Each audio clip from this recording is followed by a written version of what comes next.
অনেক অনেক আমাদের সবটুকু উজাড় করে দেওয়া ভালোবাসা, আমাদের আবেগ, আমাদের বাংলার সবটুকু নদী আজকে ওর পায়ের কাছে ছলাৎ করে বলুক ইমন বেঁচে থাকুক।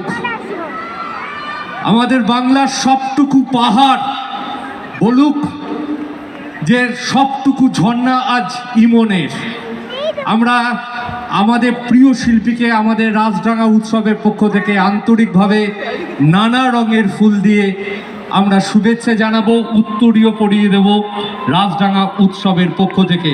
বন্ধুরা, হাজার হাজার করতালির আওয়াজ, হাজার হাজার করতালির আওয়াজ উঠুক। এই করতালি জানান দিক যে ইমন তুমি বেঁচে থাকো, গেয়ে যাও পলাশের গান, আকাশ থেকে আধার তারাও, আমাদের ইমন চক্রবর্তী।